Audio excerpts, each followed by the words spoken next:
Olá, pessoal! Estamos aqui para o nosso 9º episódio desse podcast Raciocina Comigo. Eu sou a host desse podcast, Valquíria Fernandes, e eu tenho aqui do meu lado a nossa outra host que está aqui, Raíssa Mariana. E aí, gente? Tudo bem?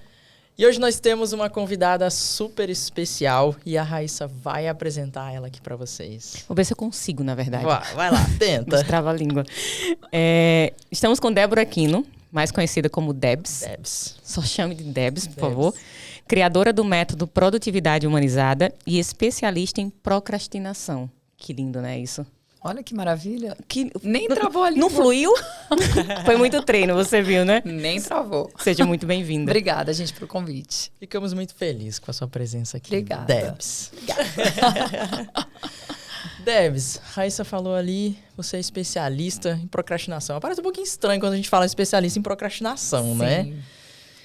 Por que isso? Você era aquela pessoa que procrastinava? Você identificou que as pessoas procrastinavam? Como que surgiu a Você ainda procrastinação? procrastina hoje? Você sabe que eu procrastino. Você sabe. Bom, tudo começou em 2015. Na verdade, começou um pouquinho antes, com a história de uma mala. Essa história é bem boa. O meu marido, ele é super organizado. Você pensa aquela pessoa virginiana, que tem um armário organizado por cor e tal. E aí, quando a gente casou, eu sou, assim, né? Depois que a gente casou, eu melhorei. Aquela pessoa que você abriu o armário e caía tudo, sabe assim? Opa! Me identifico. Então, você tem conserto, viu? Ah lá, claro. E aí, quando a gente casou, eu até falei pra minha mãe, mãe, acho que esse casamento, não sei. Eu falei, imagina, eu abro o armário dele tudo por cor, eu abro o meu, cai tudo na minha cabeça. Então, a gente até deixou quartos separados pros armários pra ninguém ficar estressado um com o outro. E aí, a gente ia viajar uma vez e a nossa maior mala, tinha quebrado o zíper. Aí ele falou assim, você pode levar pra arrumar? Eu falei, posso. Aí, quem é de São Paulo sabe, né? A gente tá aqui agora gravando no Brooklyn, eu moro por aqui. E eu arrumei um cara que consertava a mala na Luz, lá na Estação da Luz.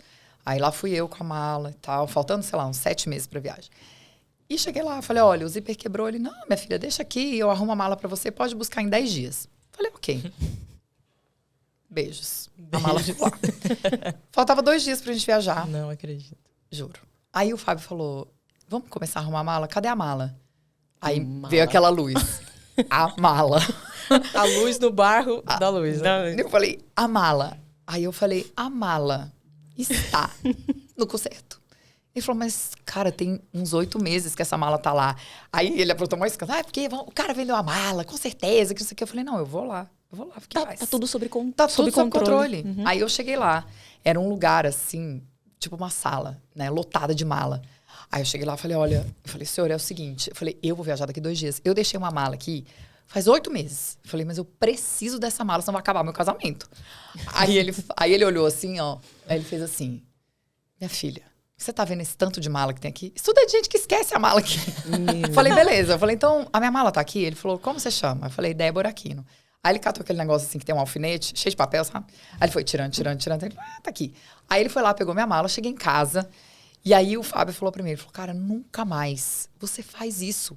Porque eu não gosto de arrumar a mala assim, não sei o quê. Eu falei, gente, o que é isso, né? Tipo, o que é isso que eu faço?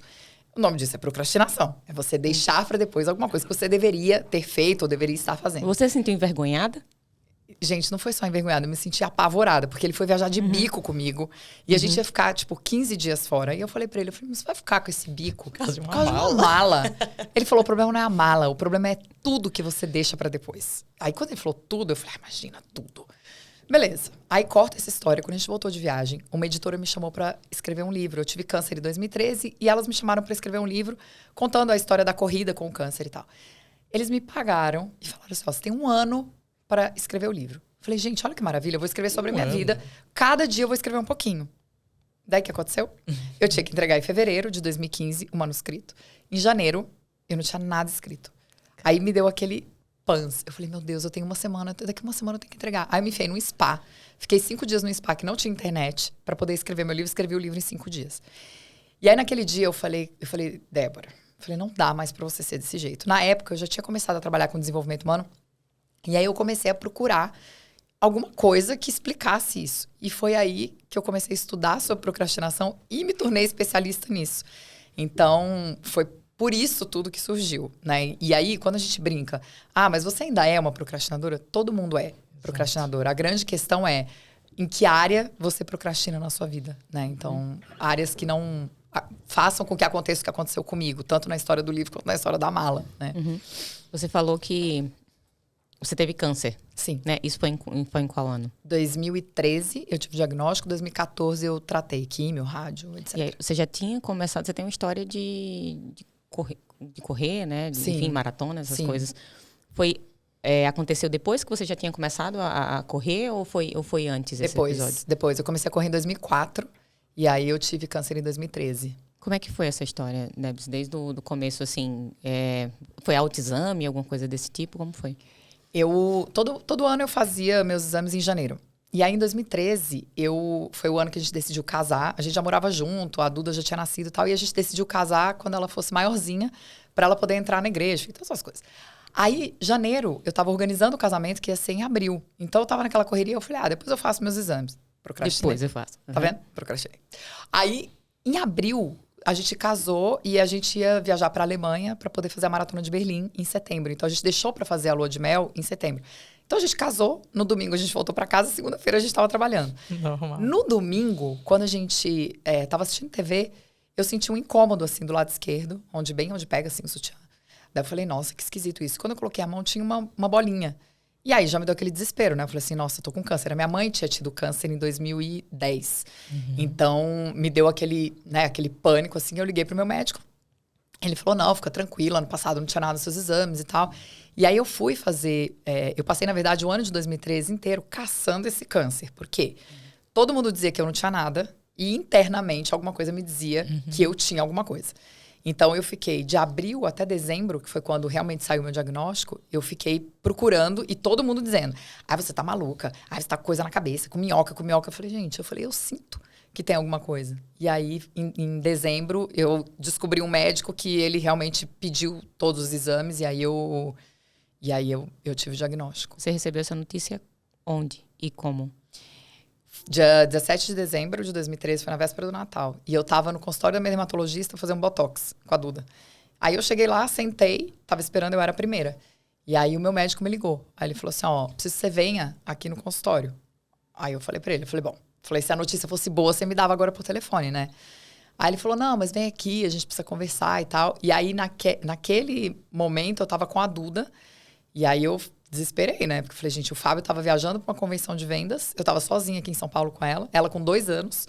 Aí a minha dermato, que é minha amiga, pegou ela, levou lá pra dentro e tal. E aí eu comecei a pedir pra ligarem pro Fábio, né? Pra ele voltar e tal. E aí a gente começou a saga de procurar um plástico, um oncologista e tal, pra poder fazer a cirurgia. Mas logo no começo ele já falou? Era cirúrgico? Já tinha que... Era porque quando eu descobri o nódulo em abril, eu tinha 4 nódulos. Foi quando eu fiz a mamografia e tal.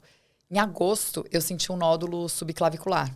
E eu sou dentista de formação. E daí eu falei, embaixo da clavícula é região de linfonodo. Eu falei, então tem alguma coisa que tá errada. Por isso que eu fiquei muito desconfiada. Aí eu procurei um outro médico. O médico pediu uma ressonância. E aí, quando ele foi olhar a ressonância, ele puxou o laudo. E eu falei pra ele, olha, eu não sou médica, eu sou dentista. Mas assim, quando um paciente chega pra mim com, sei lá, uma tomo ou uma panorâmica, eu não olho o laudo, eu olho a radiografia. Porque o que é pro radiologista azul, pra mim pode ser verde. Ou ele pode ter visto uma coisa que eu não vi, ou eu vi uma coisa que ele não viu. Não, você tá nas mãos dos melhores, não sei o que, lá. Não olhou a imagem. Caramba. Só que eu ia viajar em setembro. Daí, tudo que eu queria ouvir você não tem nada, que eu ia viajar. Claro. Aí eu fui viajar. Quando eu voltei, eu senti mais 2 nódulos, que eram aqui, nessa região aqui do pescoço. Aí eu falei, tem alguma coisa errada. E aí eu procurei quem é o meu médico hoje, que é o Dr. Valdemir. E aí a gente descobriu. Só que quando eu descobri, em dezembro, dos 4 que eu tinha em abril, eu já tinha 12. Então foi um negócio assim muito rápido, sabe? Muito rápido mesmo. E o que é que... Você voltar à cena assim, o que é que passou na sua cabeça naquele momento? Do diagnóstico? Sim. Cara, a primeira coisa, assim, eu acho que como a Duda tava na minha frente, que eu olhei, ela era muito pequenininha, ela tinha acabado de fazer 2 anos. Eu olhei e eu falei assim, se eu morrer, o que eu vou deixar de legado pra essa menina? Então ela não vai lembrar de mim. Porque 2 anos, né? A minha mãe perdeu a mãe dela quando ela tinha 6. E minha mãe fala, eu não lembro do rosto da minha mãe. E eu falava, daí o Fábio vai casar de novo, que é um homem novo, bonito, não sei o quê. E ela vai chamar outra pessoa de mãe. Não vai lembrar de mim. Então, o que eu vou deixar pra ela? E na época, eu tava muito desconectada, assim, de família e tal. Porque foi na época do boom do Instagram. Eu já tinha meu Instagram na época. Então, eu era muito, muito doidona, assim, com esse negócio do Instagram e tal. E eu era muito desconectada dela. E aí, naquele momento, eu olhei e falei assim, gente, o que eu vou deixar pra ela? E eu percebi que eu, efetivamente, não é drama nem nada, mas assim, eu não ia deixar nada. Eu não ia deixar nada. Então, acho que isso foi a primeira coisa que eu pensei, sabe? O que eu deixaria de legado para as pessoas que convivem comigo? E aí, pra mim, foi onde o bicho pegou real, entendeu? Você fala também aqui que... Peguei algumas coisas aqui, né? Olha, a gente pesquisou tudo da minha vida. Eu pesquisei da sua vida. Eu sei. Por isso que você falou pra eu não mentir, né? Exatamente, porque eu vou lhe entregar aqui. Você disse assim, que você não queria que a sua filha tivesse a lembrança de você doente. Muito forte, né? Sim. E o que você fez para que ela não tivesse essa imagem sua? Então, quando eu fiz a cirurgia, eu falo que eu fui meio no castelo da Cinderela, porque eu fui fazer a cirurgia. E aí o meu médico falou pra mim, ó, a princípio, você não vai ter que fazer químio, porque parece que não tem linfonodo comprometido. Então, a gente vai fazer... Eu já tinha silicone, ele falou, a gente faz a troca da prótese e vida que segue. Falei, beleza. Só que quando eu fui fazer a cirurgia, o patologista que entrou no centro cirúrgico era amigo do plástico. E ele olhou, tirou o linfonodo sentinela, né, que eles fazem a marcação do linfonodo sentinela, não tinha nada. Daí, olha, não tem nada. Ai, graças a Deus, não vai precisar fazer químio e tal. Beleza. Só que ele ficou lá, porque ele era amigo do plástico. E ele ficou olhando a lâmina. Então, eu falo que eu sou muito abençoada, gente. Porque, assim, era pra eu... Sei lá o que poderia ter acontecido. E aí, o meu mastro já tava terminando, né? De tirar todo o tecido lá, mamário e tal. Aí, o patologista falou assim, nossa, tem alguma coisa estranha aqui. Porque tem umas células estranhas depois do sentinela.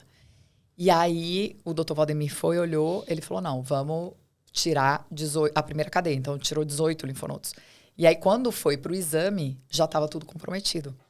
Então, ele falou assim, olha, eu não sei o que você acredita. Ele falou, mas assim, foi uma intervenção. Porque era pro patologista ter ido embora. E a gente não sabe o que ia acontecer, porque você não ia fazer químio. Então, eu recebi a notícia da químio depois da cirurgia. E aí, foi esse momento que eu falei pro Fábio. Eu falei, eu não quero que a Duda se lembre de mim doente. Né? Eu quero que, sei lá, como que a gente vai fazer? Aí uma amiga minha falou assim, você já assistiu aquele filme A Vida é Bela? Aí eu falei, assisti. Ela falou, então, faz igual. Ela falou, sei lá, transforma o negócio numa brincadeira, sabe? Cara, aquele filme é incrível. E aí, o que eu inventei? Quando eu fazia químio, eu ficava uns 2, 3 dias meio baqueada, né? E eu falava pra ela, minha filha, a mamãe vai tomar a vacina da Bela Adormecida. E a mamãe vai dormir uns dias. E o príncipe, que é o papai, vai acordar a mamãe depois de uns 2, 3 dias. Então, eu ficava ali meio baqueada, eu sempre fazia na sexta, porque aí dava tempo dele sair com ela sábado e domingo, né? Então, fazer coisas. E várias amigas minhas deram um maior apoio, assim. Então, ele ia pra casa delas e tal. E eu ficava lá meio baqueada. Na segunda-feira, eu já tava bem. E quando meu cabelo começou a cair, era janeiro, eu falei pra ela, nossa, minha filha, a mamãe tá com muito calor, eu acho que eu vou raspar a cabeça. E ela era muito pequenininha. Deus. Aí ela falou, mas mamãe... E meu cabelo era muito grande, né? Ela falou, mas mamãe vai raspar a cabeça. Eu falei, minha filha, muito quente, sabe? Muito quente. E aí eu raspei a cabeça e ela... Eu não sei, eu acho que ela levou muito numa boa, assim. E as amiguinhas dela também. Ai, tia, deixa eu ver sua careca, deixa eu ver sua careca. Então, a gente fez desse jeito, sabe? Foram 6 meses de químio. E ela sempre foi levando isso como se fosse A Vida é Bela, o filme. E ela não quis raspar dela também, não?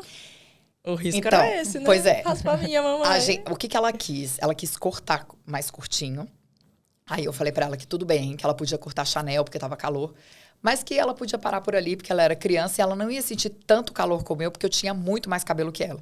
Então, ela parou por ali, sabe? Mas a gente também ficou com medo disso, tipo, dela pegar a tesoura e querer raspar a cabeça, sabe? Então, eu falei isso pro Fábio.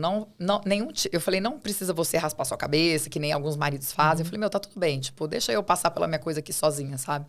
Então, a gente conseguiu fazer de um jeito que foi, assim, mais tranquilo pra ela. E aí você fala que teve que fazer a químio, que o cabelo caiu. Eu lembrei do post que você fez um dia desse, quando teve aquele episódio lá do Will Smith. Sim. Que pra mim foi surreal, aquele post.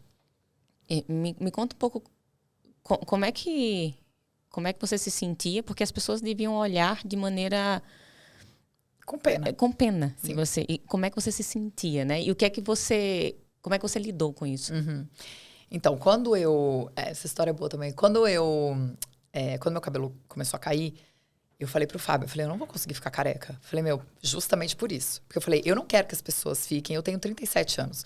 Eu não quero entrar em todo lugar de lenço e as pessoas falam, ai, coitada, tá com câncer, filha pequena, não sei o quê. Eu tenho pânico das pessoas sentirem dó, entendeu? Porque eu tava ali passando o meu momento, mas eu não tinha dó de mim mesma, sabe assim? E aí eu falei pra ele, eu quero comprar uma peruca. Aí ele falou, tá bom. Aí eu fui comprar uma peruca de cabelo natural, fui lá numa judia, porque as judias têm perucas lindas, né?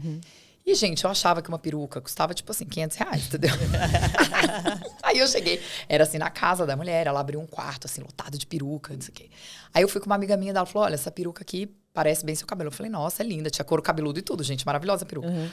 Aí eu falei assim pra ela, e quanto custa? Aí ela falou, 6 mil. Caiu na real. Eu falei, quanto? Ela falou, 6 mil. Aí eu falei, posso ir no banheiro? Ela falou, pode. Entrei no banheiro, liguei pro Fábio chorando. Ai, meu Deus, a peruca custa 6 mil, pelo amor de Deus. Aí ele falou, calma. Ele falou, tá tudo bem. Ele falou, vamos comprar a peruca. Vai te fazer feliz? Vai me fazer feliz, tá bom. Aí eu peguei a peruca. Gente, o primeiro dia que eu coloquei essa peruca na cabeça, eu suava, assim, ó, escorria. O calor. E eu me sentia o Zacarias com aquela peruca. Por mais linda que ela fosse, sabe assim? A sensação que eu tinha é que todo mundo tava olhando pra mim. Aí eu usei a peruca 3 vezes. E ele falava pra mim, ele falava, cara, essa é a peruca mais cara que eu já vi na minha vida. Custou pra não ser usada, R$2.000 cada usada da peruca, sabe? E aí eu comecei a andar de lenço. E aí uma amiga minha falou pra minha amiga, você ficou tão bonita, né? E você é tão desencanada e tal, por que você não anda careca? Eu falei, não vou andar careca. Eu falei, por quê? É um absurdo, porque as pessoas vão me olhar e eu vou ficar a pé da vida e tal. E aí um dia aconteceu uma situação que foi, eu tava em casa, a Duda tinha perdido uma bermuda da escola e o Fábio me ligou e falou assim, ó, precisa comprar a bermuda. Eu falei, beleza. E eu tava tão corrida que eu saí careca. E eu cheguei na loja de uniforme, entrei, sem nem perceber que eu tava sem lenço. Você esqueceu que você tava sem. Eu esqueci. E aí a vendedora, tipo, a loja lotada, a vendedora veio, ai, gente, só um minuto, não sei o quê. Você precisa de alguma coisa? Eu falei, preciso de uma bermuda e tal. E, tipo, todo mundo olhando pra minha cara. Aí que eu me toquei, que eu tava sem lenço. Aí eu falei pra ela, olha, falei, pode atender todo mundo. Eu falei, eu tô super bem. Falei, fica em paz. E aí naquele dia me deu, assim, um baque, sabe? Eu falei, por que as pessoas ficam olhando com dó, né? Só que nesse mesmo dia, uma amiga minha me ligou e falou assim, amiga, você sabe que eu tava almoçando aqui na Berrine? Agora aqui, esse horário de rush e tal. E daí entrou uma moça careca aqui no restaurante. Eu falei, Ela falou, você sabe o que aconteceu? Eu falei, o quê? Ela falou, nada. Ela falou, todo mundo continuou almoçando no seu celular, conversando e tal. Ela falou, larga a mão de ser besta. Tipo, sabe? Ela falou, Aí eu desencanei. Eu falei, não vou ficar, sabe, pensando no que o outro vai pensar e tal. É difícil, porque as pessoas, querendo ou não, é incontrolável. Elas olham pra sua cara, tipo, ai, nossa, que nova, coitada, com filho, marido, blá, blá. Mas eu comecei a pensar o seguinte, uma coisa que eu falo pra todo mundo, né, que é, quando você pensa no que o outro tá pensando de você, é o que tá na sua cabeça. O outro não externalizou, entendeu? Ninguém chegou pra mim e falou assim, ai, que dó de você, porque você tem uma filha. Aquilo tava na minha cabeça. Então eu falei, cara, eu vou tirar isso da minha cabeça e o que o outro pensa, se ele externalizar e disser pra mim, eu tô com dó de você, eu vou falar, não precisa ter dó não, tá tudo certo, sabe? Mas ninguém nunca externalizou isso. Então, isso foi um aprendizado que eu tive, assim, tudo que eu fiquei, né, me podando e tal, tava na minha própria cabeça, tava na cabeça do outro. Podia até estar, né? Mas ninguém nunca externalizou, entendeu? Isso é uma coisa interessante, Debs. A minha mãe também, ela teve câncer de mama. Acho que foi em 2015. E quando a gente descobriu, para ela também foi algo bem impactante, porque você nunca espera algo assim.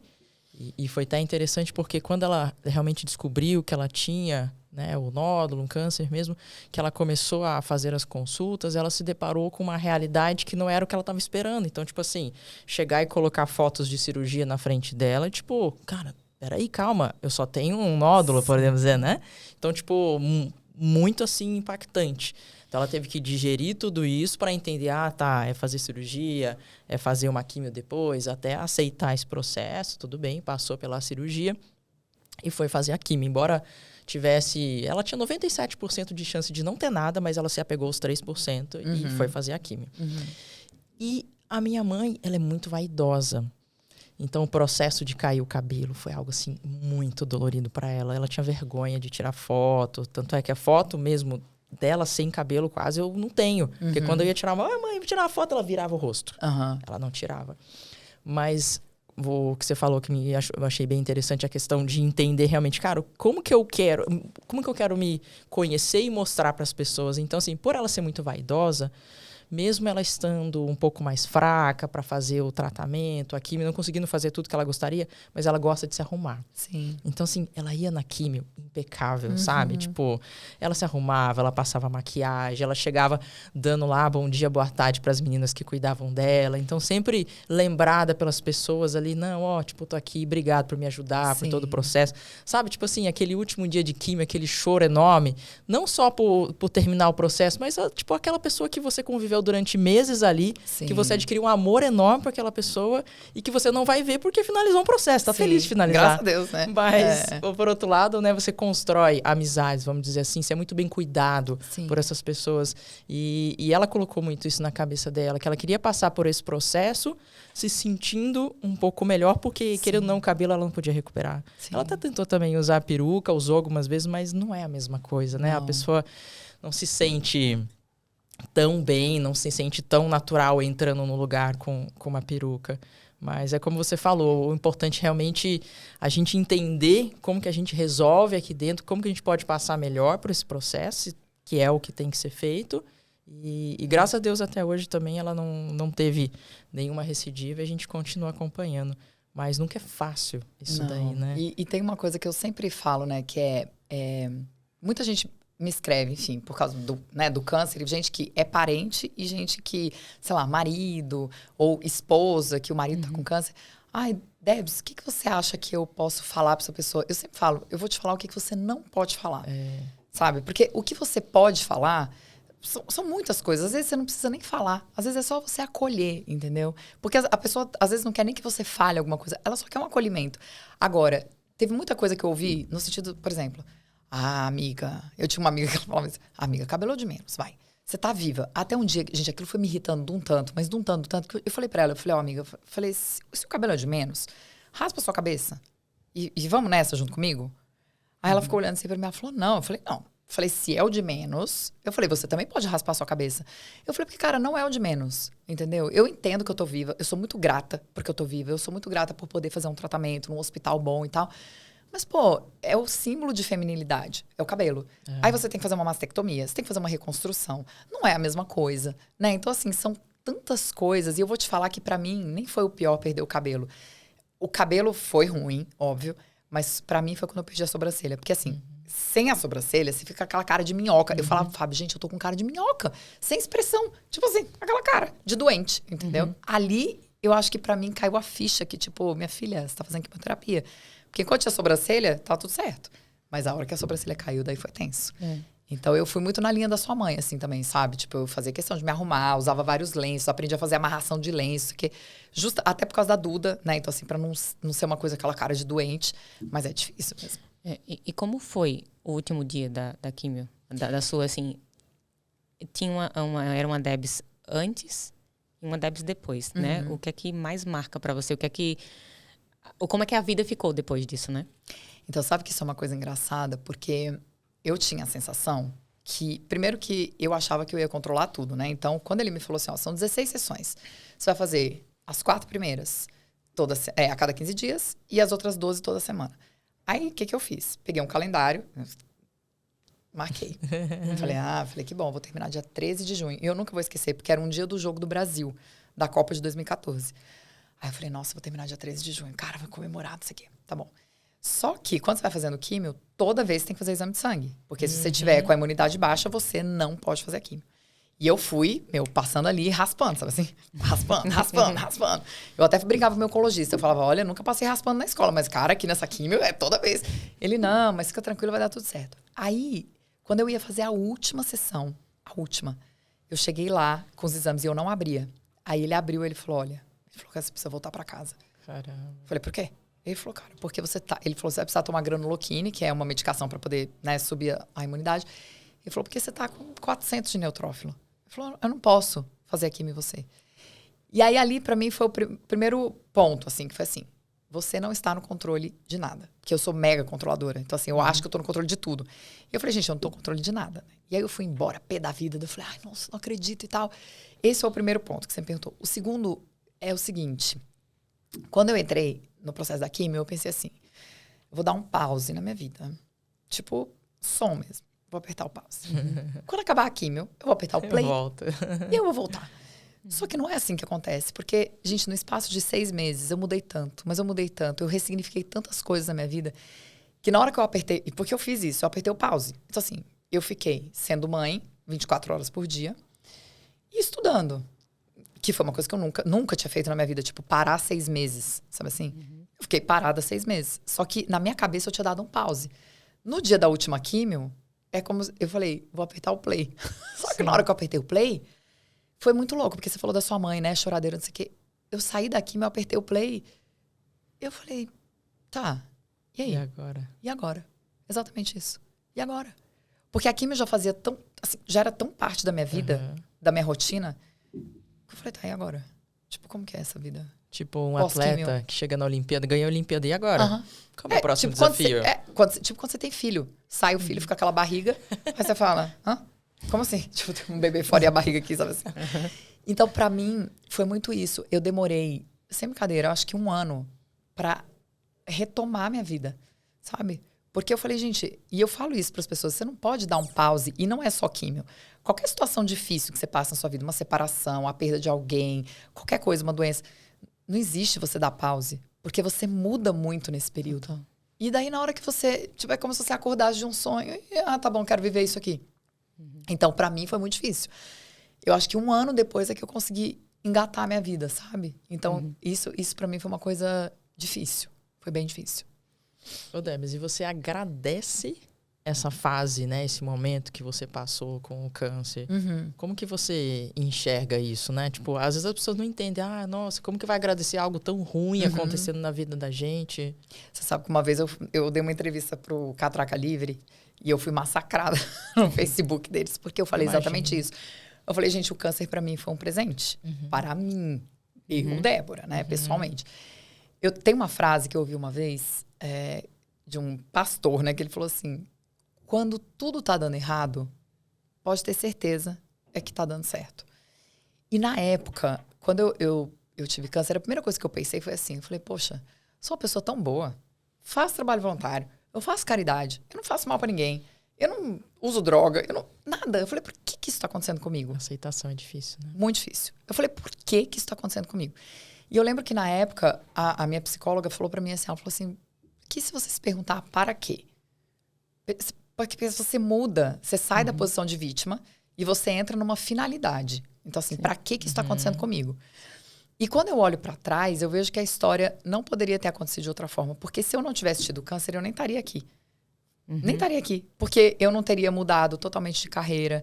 Eu não teria ressignificado as minhas relações todas. Então, assim, não só a relação com a minha filha, mas a relação com meu marido, com a minha mãe, com os meus familiares todos, entendeu? Eu não teria reduzido muito o meu círculo de amigos. Porque eu era aquela pessoa que eu achava que eu tinha milhares de amigos. E quando eu tive câncer, eu vi... E eu falava isso pro Fábio. Eu falava, gente, cadê todas aquelas pessoas? Aí ele falava assim pra mim, eu te avisei que você não tinha esse tanto de amigo. Né? E é muito doido, porque você... pra mim foi um presente, porque eu falo, gente, todo o caminho que eu fiz até aqui, desde lá de 2013, ele só aconteceu por causa do câncer. Ele só aconteceu por causa do câncer. Então, eu não tenho outra forma que não seja agradecer. E naquela época eu olhava e falava assim, cara, tá tudo dando errado. E hoje eu olho e falo, meu, tudo deu absolutamente certo. E foi como tinha que ser, sabe? Então, eu acho que até para aceitação mesmo, traz um conforto assim no coração. Putz, eu passei por aquilo. E tem muita gente que fala, mas e se você tivesse de novo? Né? Porque a gente não tá livre de ter. E eu falo, cara, se eu tiver de novo é porque eu ainda tenho alguma coisa para aprender.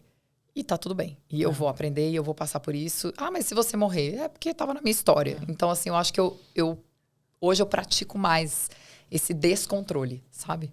Você não tá livre de ter, a gente não tá livre de ter, sabe? É uma coisa que todo mundo pode ter. Exato. E eu acho interessante isso que você falou de, entre aspas, agradecer, né? Porque muitas coisas ruins acontecem na nossa vida e às vezes a gente não aceita. Só que quando você sai daquilo, né? Porque quando você tá lá embaixo, no fundo do poço, você fala, caramba, como que eu vou sair daqui? E aí você cria uma nova forma de enxergar as coisas e muda um monte de coisa e, porra, de repente você dá um up e vai lá pra cima. Então, várias pessoas, às vezes, a gente olha e fala, nossa, tipo, por que tá acontecendo aquilo com aquela pessoa, né? Às vezes, várias pessoas que a gente gosta, puxa, pô, aquela pessoa... Mas eu tenho certeza que são coisas que, às vezes, cada um tem que passar, que vai ter na vida de cada um. E a partir do momento que essa pessoa enxergar e várias outras coisas acontecendo, né? Ela vai poder olhar para trás e falar, nossa, aquilo lá eu tinha que passar, aquilo lá me ajudou a enxergar tal coisa. Enfim, não é fácil olhar para isso, mas tudo tem um porquê. Eu não sei, eu não sei se vocês já fizeram esse exercício, mas assim, eu tenho uma sensação de quando a gente olha movimento reverso para nossa história, eu tenho essa sensação que eu falo assim, gente, tudo aconteceu exatamente do jeito e na hora que tinha que acontecer, sabe? Mesmo, assim, sei lá, os fracassos, os reveses. Você olha e fala assim, foi por causa desse revés que aconteceu isso.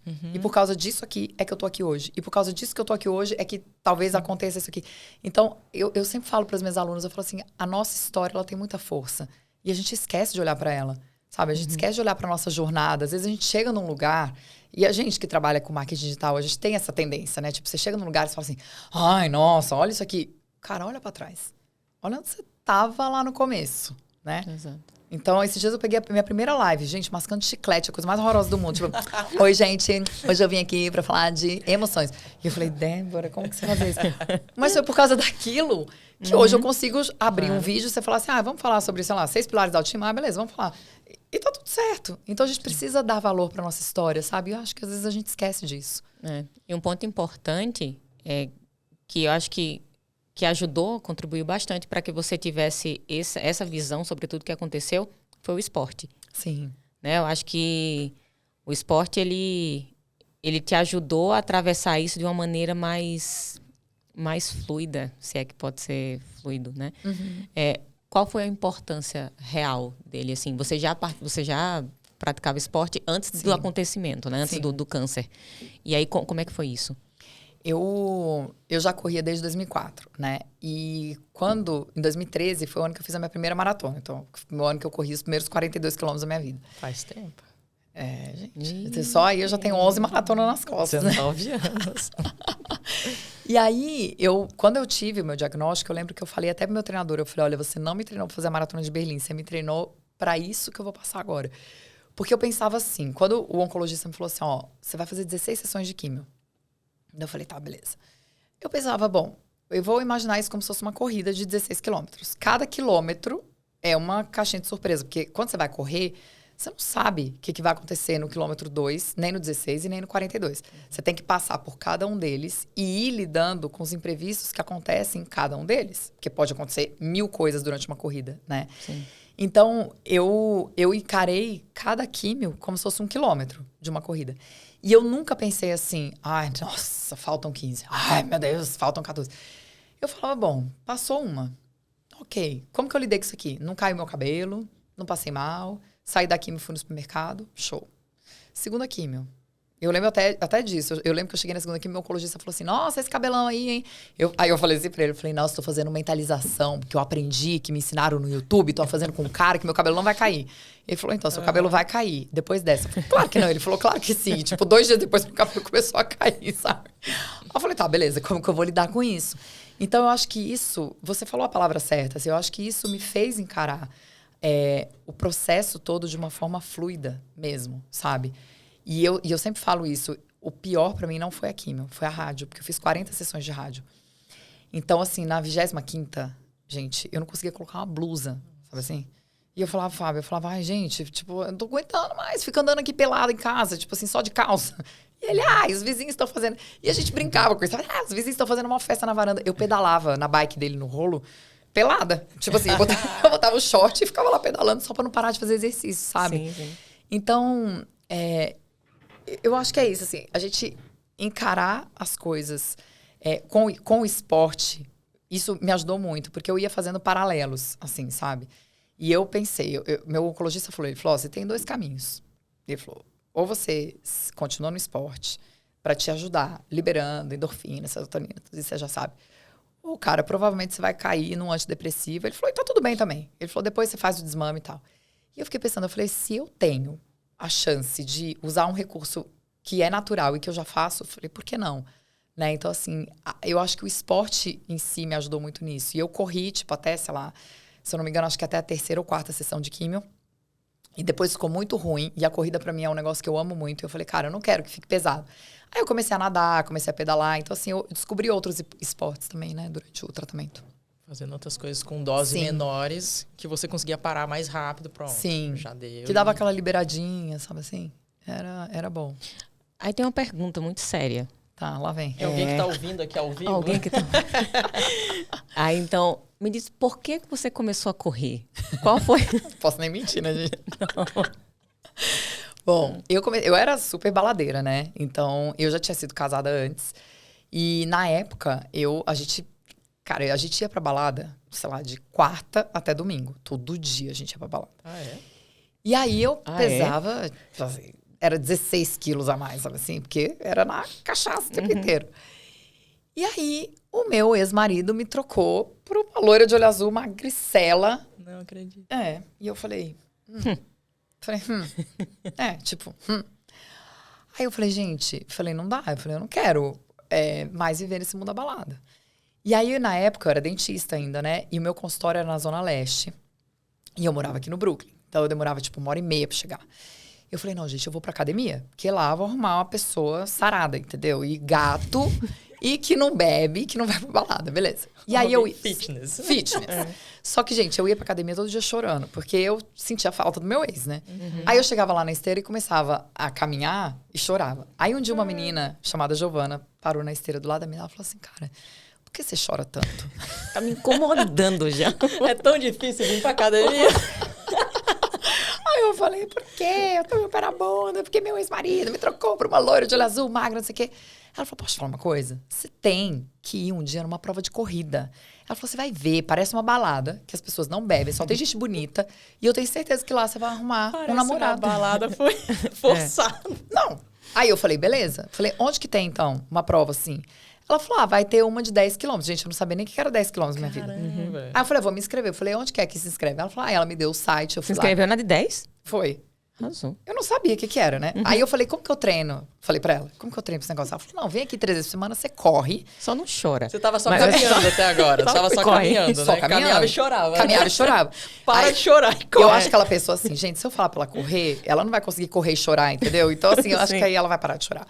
Aí eu falei, tá, beleza. Aí eu comecei a correr 3 vezes por semana e fui pra primeira prova de 10 quilômetros. E quando eu fui, gente, eu olhava aquilo e falava assim, gente, é igualzinho a Giovana falou. Só gente bonita. E aquele som, e todo mundo animado, e sem bebida. E, tipo, as pessoas saradas, lindas. Eu falei, gente, é isso aqui que eu quero.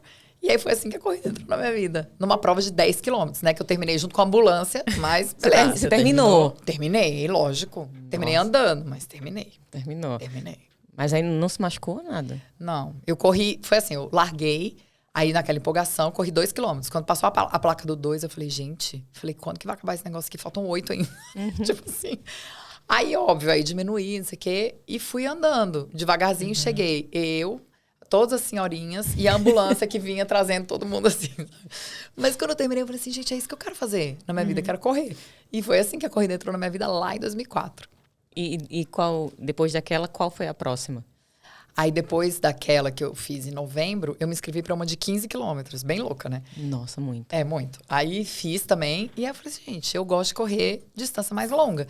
Então, assim, eu já comecei correndo 10, aí depois 15. Aí, depois de, sei lá, uns 6 meses, eu comecei a correr 21. Aí, eu fiquei anos correndo meia maratona. Aí, em 2013, eu fui pra maratona. Que legal. Essa menina te salvou, então. Gente, eu queria encontrar com ela, porque toda vez eu falo dela, e até já me perguntaram isso, você tem contato com ela? Eu falo, não tem, gente. Mas eu preciso agradecer, porque foi por causa da corrida que eu conheci o Fábio, que eu tenho a Duda. Então, assim, preciso falar pra ela, Giovana, ela você me tirou do limbo. A sua vida. Ela me tirou da lama, gente. Real. Caraca, Giovana, por favor, Giovana. Giovana, identifique-se. Ô, Debs, e você consegue enxergar, por exemplo, essa questão da procrastinação e a corrida, entre aspas, te ajudando? Porque a corrida, para você correr uma maratona, você tem que se programar. Sim. Não é tipo chegar e correr. Então você tem um treino mensal pra você saber, não, eu tenho que correr tanto agora, eu tenho que correr tanto, eu tenho que poupar um pouco, isso aqui eu posso atirar mais. Então, assim, de certa forma te ajuda a ser mais organizada e com tudo. Porque às vezes você tem que dormir bem no dia anterior, porque você tem que se alimentar bem. Né? Sabe aquele negócio, aquele um hábito que faz com que você cuide dos outros também, porque aquele é teu propósito maior, né? Teu objetivo maior. Sim. Eu acho que eu tem uma coisa que eu sempre falo que é assim, ó. Como você faz uma coisa, você faz todas as outras. Então, se você é capaz de correr uma maratona, você é capaz de ter disciplina para emagrecer, você é capaz de ter disciplina para você, sei lá, fazer o seu trabalho e tal. A grande questão que eu até falo para as minhas alunas porque a procrastinação, ela não é preguiça. Não é você simplesmente, que eu não quero fazer. Não é isso. É um problema emocional mesmo. Então, assim, você olha para aquela coisa e aquilo te traz um sentimento, que pode ser, sei lá, um medo do julgamento, um medo de se frustrar, medo do fracasso. E aí você deixa para depois porque você não quer lidar com aquilo, né? E a corrida, ela me trouxe muito isso. Porque, querendo ou não é porque você se planeja, você se organiza, porque você treina, que você vai fazer, por exemplo, o tempo que você quer numa maratona. Já aconteceu comigo. Sim. De tipo, no meio de uma maratona, isso aconteceu lá em Buenos Aires, estourou um cisto no meu ovário. Nossa. A minha barriga ficou desse tamanho, eu tive que parar no meio da prova. Então, assim, são aquelas coisas incontroláveis que acontecem que você precisa aprender a lidar. Então, eu acho que o esporte, ele traz isso, né? De você aprender a lidar com as coisas que não estão sob seu controle, com frustração, com fracasso, né? Porque a gente tem esse sentimento de fracasso. E isso leva muito para a questão da procrastinação.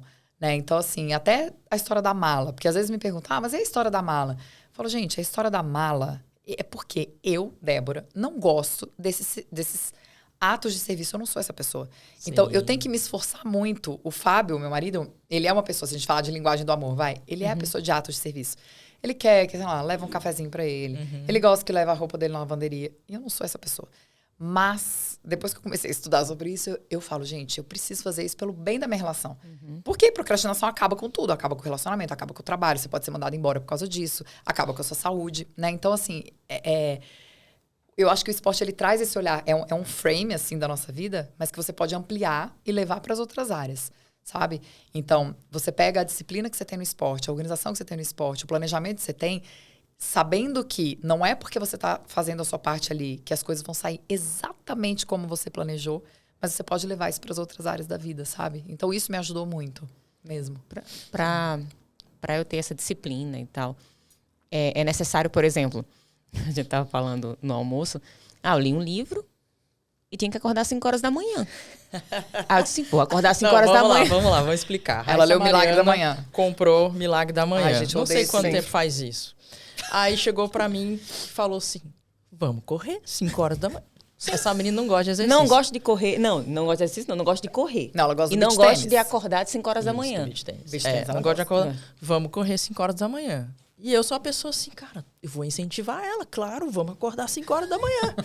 E aí a gente morava em Rondonópolis, no Mato Grosso. E morava perto quase de uma BR ali.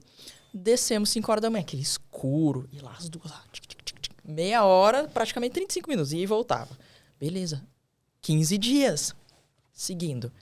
Chegou no 15º dia, tava lá as duas. De repente ela olhou pro lado. Tem um motoboy armado querendo assaltar alguém. Foi. Corre! Eu nunca corri tanto.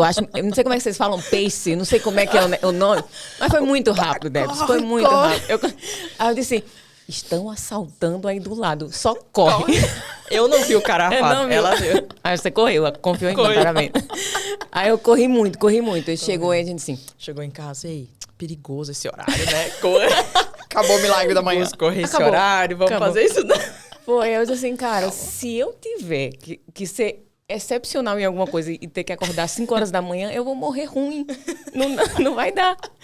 É preciso mesmo fazer isso? Então, gente, isso é uma coisa que eu sempre falo, né? Tem essa história do clube das 5, acorde 5 da manhã pra você ser maravilhoso, produtivo, isso aqui.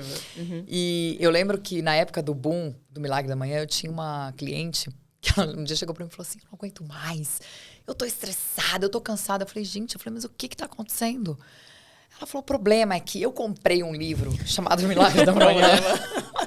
E lá fala o seguinte, você tem que acordar, e daí você tem que meditar, escrever afirmações positivas e fazer exercício, isso aqui. Eu falei, mas viu? Eu falei, quanto tempo demora pra fazer isso tudo aí que você tá falando? Ela falou, então, agora eu tô acordando 4h30, porque senão não dá tempo de eu fazer. Eu falei, então, deixa eu te explicar uma coisa.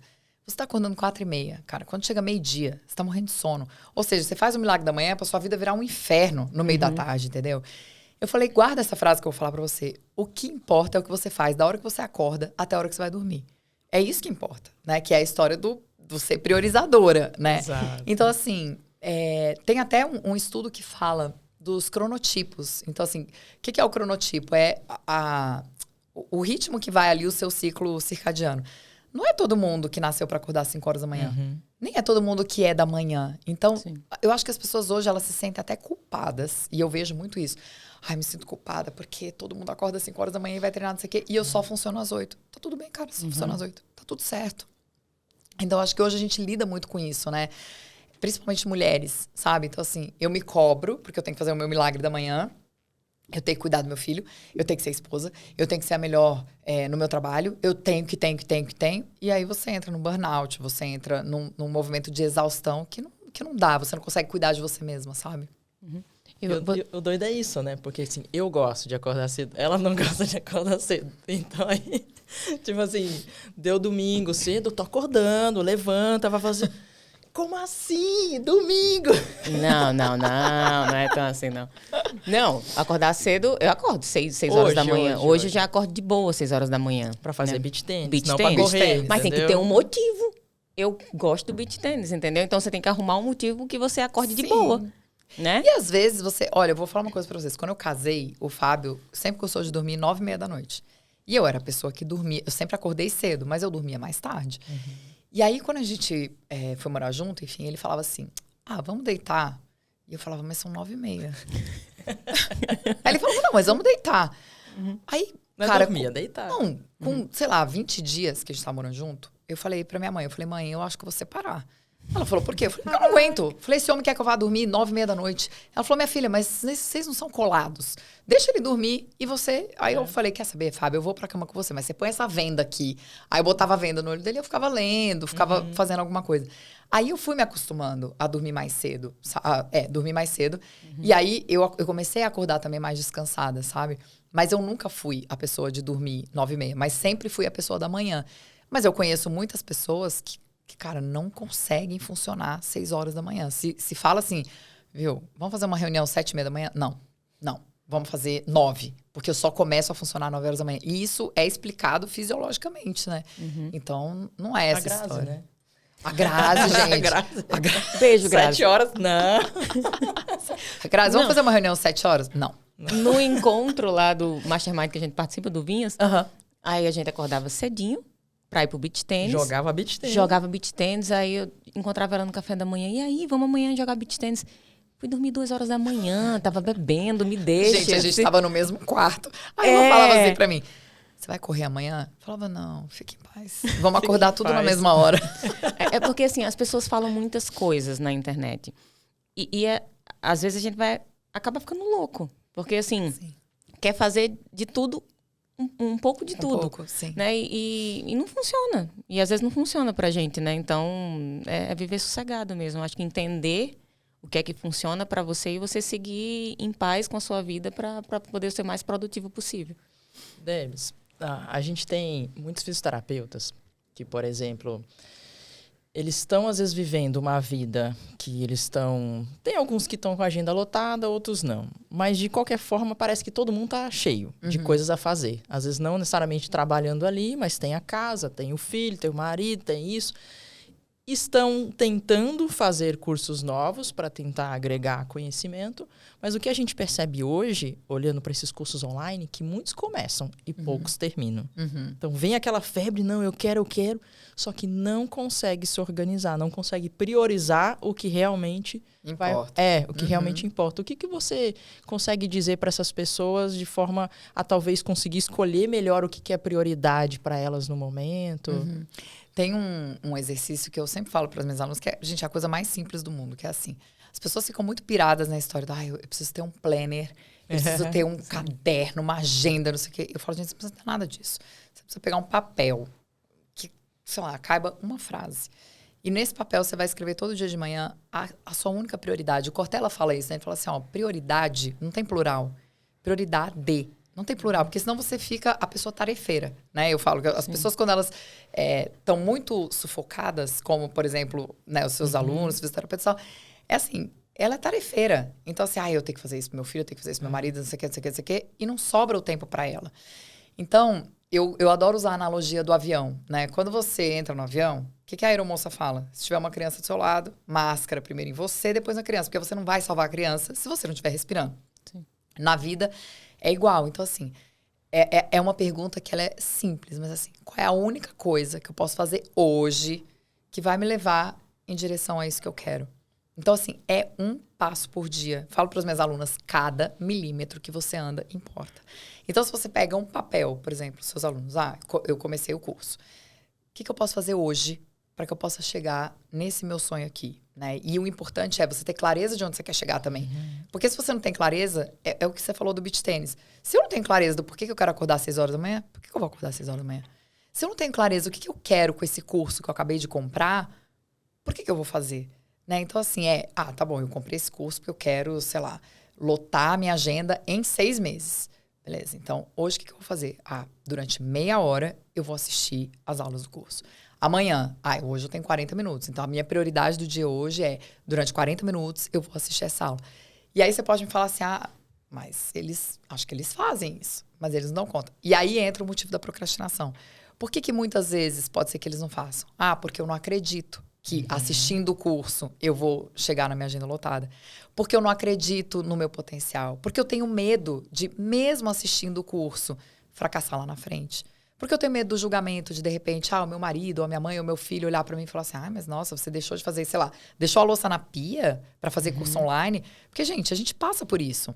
Principalmente mulher, né? Então, assim, é aquilo que eu sempre falo. Você não precisa ficar igual o garçom, equilibrando todos os pratos. Porque quando você quer equilibrar os pratos, o prato cai e ele quebra. É muito mais, assim, dá até uma sensação de controle da vida quando você pega o prato. E você fala assim, o prato da louça suja, eu vou colocar aqui. Então, assim, ou eu vou pedir para alguém lavar, ou a louça vai ficar suja. Porque eu quero assistir o meu curso para poder chegar lá na frente e ter a minha agenda cheia, para poder ter, sei lá, a minha clínica ou o meu consultório. Então, assim, e aí entra, né, o motivo da procrastinação. Porque, às vezes, entra muito isso, então, assim, da mãe. Mas é o tempo que eu podia estar com meu filho. Ai, que culpa que eu tô sentindo. Mas tem que pensar que tempo de qualidade não significa muito tempo. Significa um tempo de qualidade. Então, se, por exemplo, a fisio é mãe, para e se pergunta, quando você tá com seu filho, 15 minutos, você tá só com seu filho? Só com ele?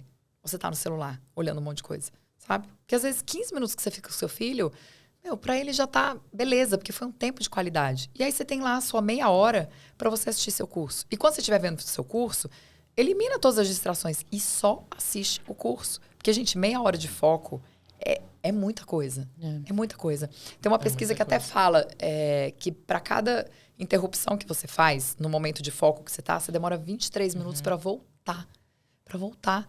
Então, assim, é impossível você ficar o dia inteiro focado. Mas imagina, se você consegue separar 40 minutos para você assistir um curso que você compra, gente, é muito efetivo. Eu sou compradora de curso, então, assim, eu compro e eu me proponho. Tá, beleza. 40 minutos aqui, 40 minutos aqui. Você tá atrasada. Beleza, cara, mas 40 minutos é o que eu tenho. E é o que eu vou fazer, sabe? Então, assim, a gente também se colocar metas que sejam factíveis. Né? Não adianta você ter 3 filhos, não ter uma funcionária para te ajudar, seu marido também não fazer nada em casa, você falar assim, eu vou assistir 8 horas de curso. Você não vai. Então, assim, às vezes é 15 minutos. É 15 minutos. É aquela meta ridícula. Que você olha e você fala assim, cara, se eu não fizer isso aqui, realmente posso pendurar a minha chuteira, sabe assim?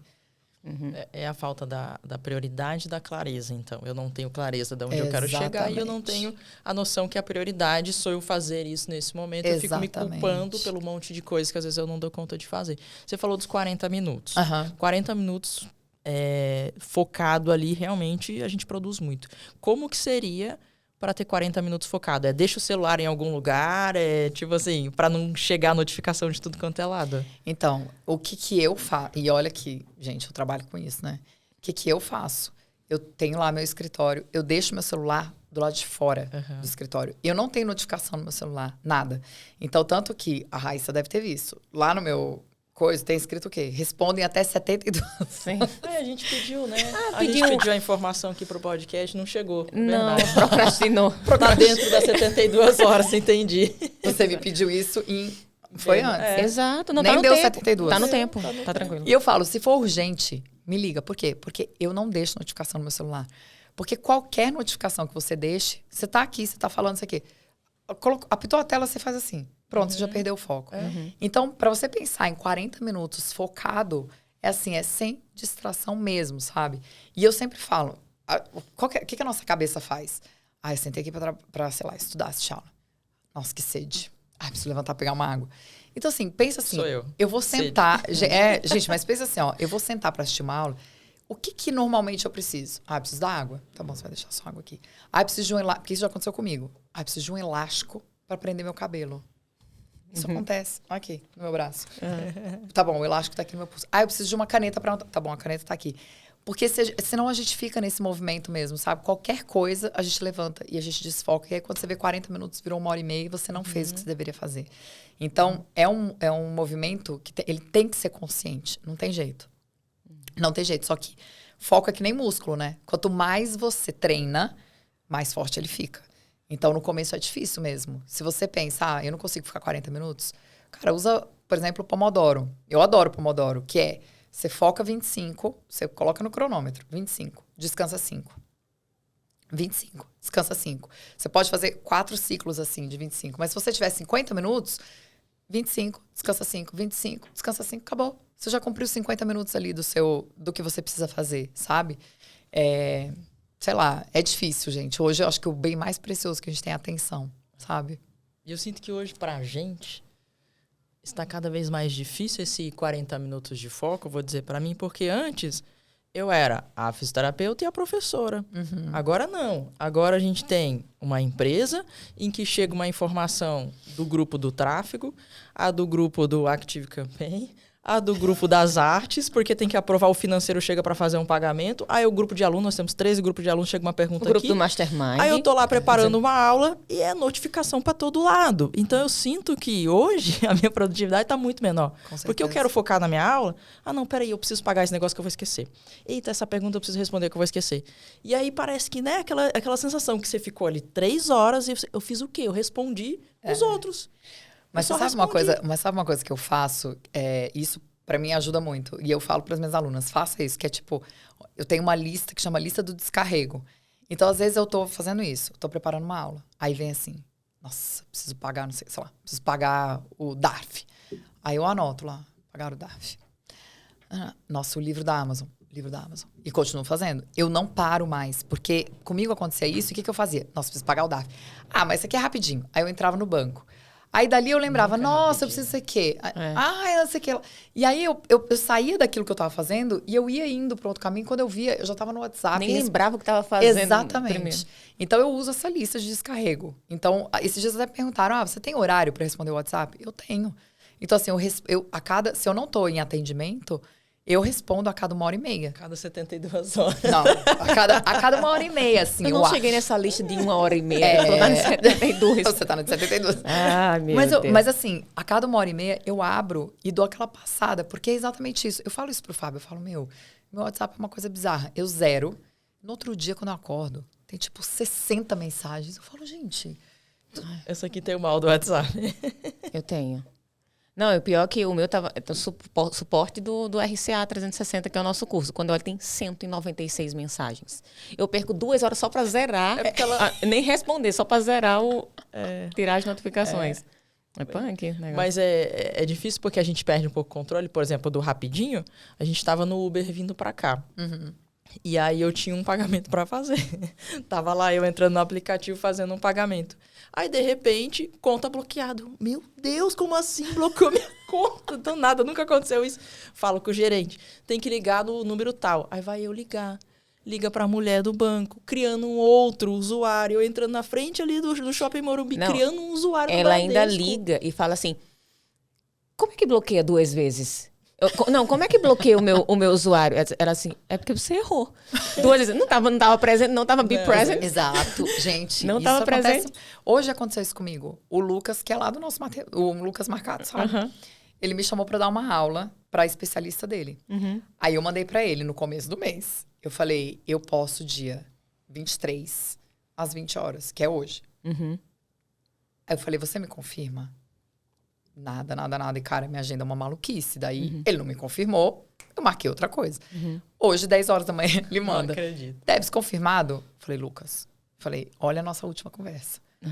Aí ele me manda assim, meu Deus, eu te respondi, mas deve ter sido de dentro do elevador e não foi. Aí ele me mandou o print, tinha aquele pontinho de exclamação. Nossa, gente. Aí eu falei, tá vendo? Falei, você quer ficar fazendo as coisas pra economizar tempo, pra otimizar. E a mensagem não foi. Eu falei, cara, eu não consigo dar essa aula pra você hoje.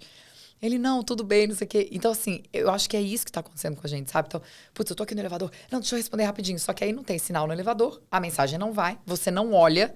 Não e olha aí, mais, que tá bagunça. vindo. Exatamente. Então, assim, a gente tá cada vez menos presente, sabe?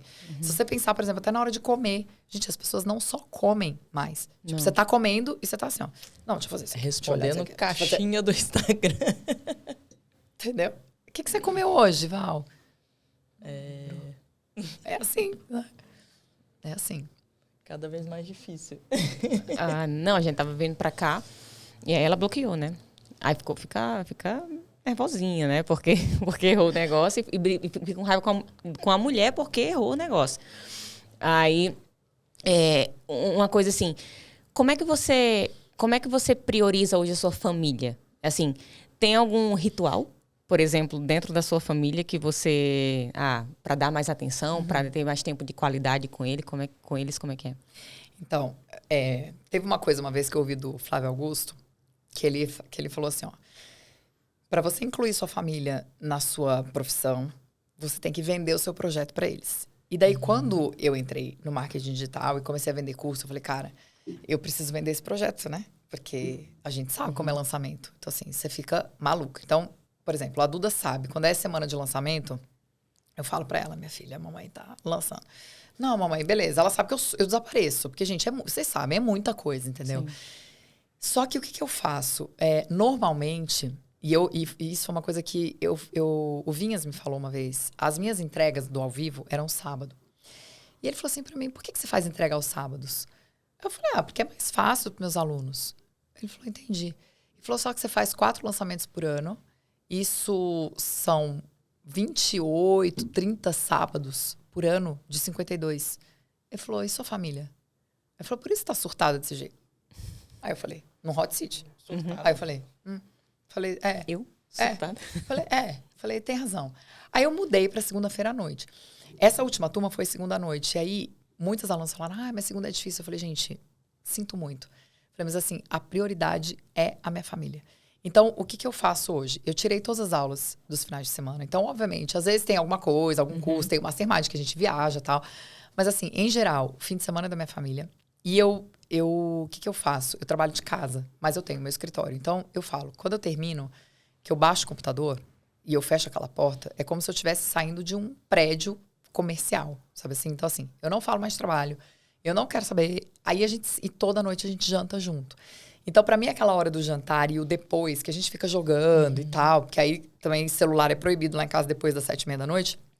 Então, a gente joga, a gente conversa, não sei o quê. Eu coloco a Duda pra dormir, eu conto história pra ela ainda e tal. Então, esse é o ritual, sabe? E não precisa, se você falar assim, mas nossa, quanto tempo demora isso? É tipo das 7 às 8h30, sabe? Se você parar pra pensar, é pouco tempo. E o mais louco é que há muito pouco tempo atrás, eu contava uma historinha pra mim mesma que era assim, nossa, eu não posso também me comprometer com muita coisa, porque, cara, a Duda precisa de mim. Ela ocupa muito tempo. Só que hoje ela sai de casa 6h30 da manhã e ela vai pra escola, da escola ela vai pro clube, aí ela treina, ela estuda no clube, não sei o quê, e a gente vai buscar ela, tipo, 6h30, 7h. E eu falei, gente, que história é essa que eu tô contando pra mim? Né? Que ela precisa tanto de mim. Ao longo do dia, ela não precisa de mim. Eu ligo, a gente se fala e tal, mas, eu consigo fazer todas as minhas coisas. E eu jogava tudo pra noite, sabe? E aí isso começou a me sufocar, tipo, Então a minha prioridade hoje é assim, na hora que ela chega em casa, acabou. Exceto quando eu tenho que fazer alguma live, alguma coisa, mas é tipo, sei lá, uma vez por semana, sabe assim? Então, isso pra mim é uma coisa muito sagrada. Eu não abro mão, sabe? A pessoa fala assim pra mim, vamos fazer uma reunião 9h da noite. Não faço. Não faço. Então, esse é o tempo dela, assim, sabe? Então, eu procuro respeitar muito, muito, muito mesmo. É difícil, viu, gente? Mas imagino. Eu procuro. E como é que você sente que ela lida com isso também? Porque você prega isso. Sim. Né? Então, como é que são as atitudes dela no dia a dia? Assim? Você sente que ela já começa a ter um pouco desse DNA seu, assim? Então, eu acho que... Hoje, gente, é muito difícil criar filho hoje, né? Porque esses dias eu peguei na barra de busca dela, do computador, assim, ó. Como trabalhar de casa e ganhar muito dinheiro. Não acredito. Juro. Aí eu fui mostrar pro Fábio. Falei, cara, olha o que ela tá procurando aqui. Aí eu chamei ela. Falei, escuta. Falei, o que é isso aqui que você tá procurando? Ela falou, não, é que eu quero trabalhar de casa que nem você. Falei, Falei, e qual é essa segunda parte aí que você tá achando? Tipo assim, ganhar muito dinheiro. Aí ela falou, ué. Quero ganhar muito dinheiro igual você. Ela falou, eu vejo, né, mamãe? Eu falei, sim, minha filha. Eu falei, mas vamos então... Porque o Fábio é CLT, né? Aí eu falei pra ela, então deixa a mamãe te explicar a diferença de um empreendedor, que é isso que a mamãe faz, pro CLT, tá bom? Aí expliquei. Aí falei, né, de férias, de bônus, não sei o que. Ela virou pra mim e falou assim, talvez eu queira num trabalho que me pague pra eu tirar férias. Falei, minha filha, é uma escolha que você vai fazer lá na frente, né? Falei, mas antes disso, você tem 1000 coisas pra você pensar. Então, por exemplo, uma coisa que lá em casa é obrigatório, ela tem que ler. E essa geração é uma geração que não gosta de ler, sabe? Então, assim, ela tem que ler 40 minutos todo dia. E eu falo pra ela, Duda, eu não quero nem saber. Falei, se você não tiver o seu tempo de leitura, os 40 minutos, não tem TikTok, não tem Instagram, não tem WhatsApp, não tem nada.